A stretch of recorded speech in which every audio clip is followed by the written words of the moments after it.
मीनाक्षी रामनाथ बोलते. ओके. आपल्या पेपरचं नाव आहे महाराष्ट्रातील स्थानिक संस्था स्वराज्य संस्था. ओके. मी प्रॅक्टिकलचं पहिलं पंचायत समितीमध्ये शेतकऱ्यांसाठीच्या योजना दिल्या आहे आणि प्रॅक्टिकल 2मध्ये ग्रामपंचायतमधील महिलांसाठीच्या योजना दिल्या. कोणते ग्रामपंचायत? त्याळवाडी त्र्यंबकेश्वर. ओके. बरं, मग ह्या स्थानिक स्वराज्य संस्थेअंतर्गत या प्रॅक्टिकलमध्ये पहिला प्रोजेक्ट तो घेतला, त्याचं टायटलचं नाव काय?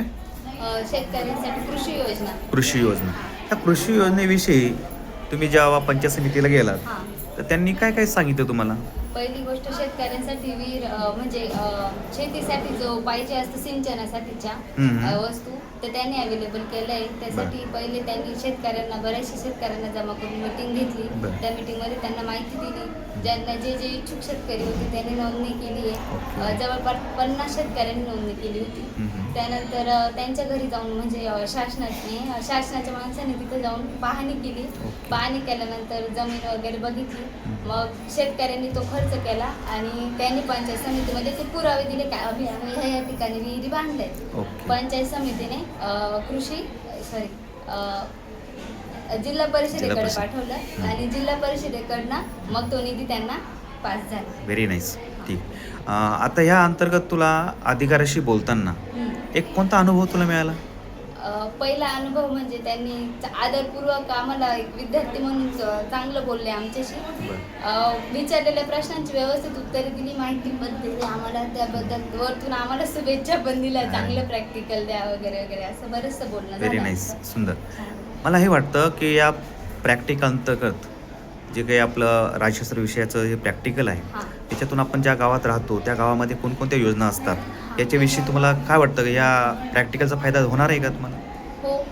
काय होणार? कारण नवनवीन माहिती मिळते आम्हाला पहिली आणि गावात कुठल्या योजना राबवण्यात जातात याची माहिती मिळून जाते. त्यामुळे आम्ही ऍक्टिव्ह होतोय. पहिली गोष्ट म्हणजे सगळंच नवीन आपल्या राज्यात गावात तालुक्यात काय काय होतंय काय काय घडतंय याबद्दलची माहिती मिळते.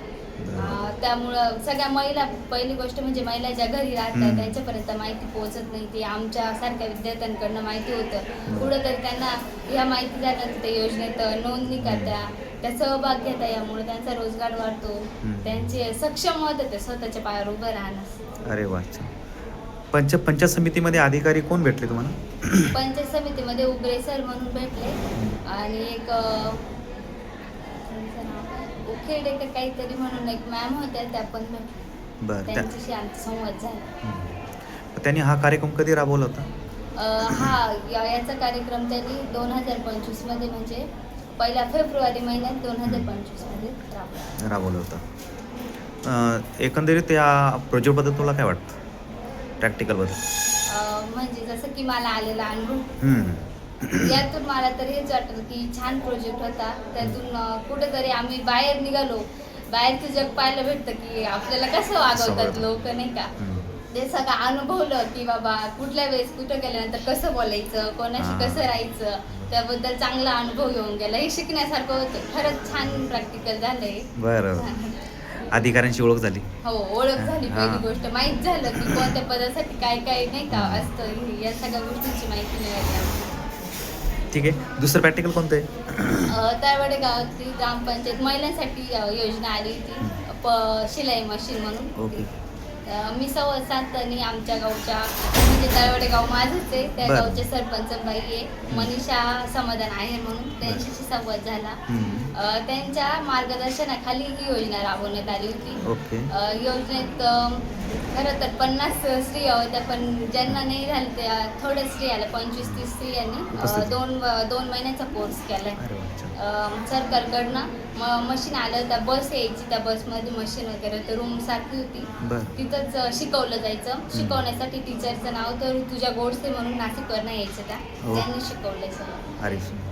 आणि त्यांना ते शिलाई काम पूर्ण कोर्स झाल्यानंतर 2 महिन्यानंतर 1 डे रिटर्न एक ट्रिप पण ठेवली होती. येवल्याला नेलं होतं. पैठणी, येवल्याची पैठणी फेमस आहे. तिथं नेलं होतं. कशी पैठणी शिवली जाते, कसं काय कामकाज आहे त्याच्यावरलं ते पण दाखवलं होतं त्यांना असं. आणि त्यानंतर ती ट्रिप दाखवली. त्यानंतर एक दिवशी डबल कार्यक्रम घेतला. त्यांना ज्यांनी चांगलं ज्यांनी ज्यांनी चांगलं शिवणकाम केलं त्या पूर्ण रोजची नोंदणी राहायची हजेरीनुसार त्यांना प्रमाणपत्र देऊन बक्षीस पण देण्यात आलं. अरे नाईस. आणि हे सगळ्याची नोंदणी आमच्या गावच्या सरपंचबाई यांनी नोंद पंचायत समितीमध्येच दिली. इथून तिकडे गेली नाशिकला आणि तिथनं डबल निधी पास झालं. 15,000 रुपये एका महिलेला मशीनसाठी देण्यात आले. ही योजना कसं वाटतं तुला? या योजनेबद्दल काय वाटलं तुला? या योजनेबद्दल खरंच छान वाटलं, कारण माझ्या स्वतःच्या 2 बहिणी पण शिकलाय. आज त्या पण ब्लाऊज शिकताय नाही का.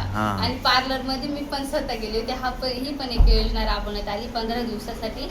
या योजनेत छान वाटलं की माझ्या बरोबरच्या मैत्रिणी कुठंतरी नाही का रोजगार रोजगार मिळवतोय. बऱ्याचशा आमच्या गावच्या बाहेर जाऊन कंपन्यांमध्ये करायचं, तर त्या स्वतः आता घरी राहून उद्योग घरी राहून सगळं काम आवरून स्वतःच्या पायावर उभं आहे, कुठेतरी काहीतरी करताय. बरं, या सरकारच्या योजनेबद्दल तुला कसं वाटतं? छान वाटलं की कुठेतरी स्त्रियांना सक्षम करण्याचा प्रयत्न आहे आणि तो होतोय सक्सेस. छान, मलाही बरं वाटलं तू अनुभव घेतला, ते छान शेअर केला तू इथं.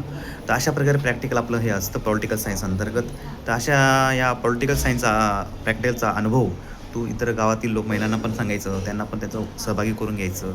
ठीक आहे, चल.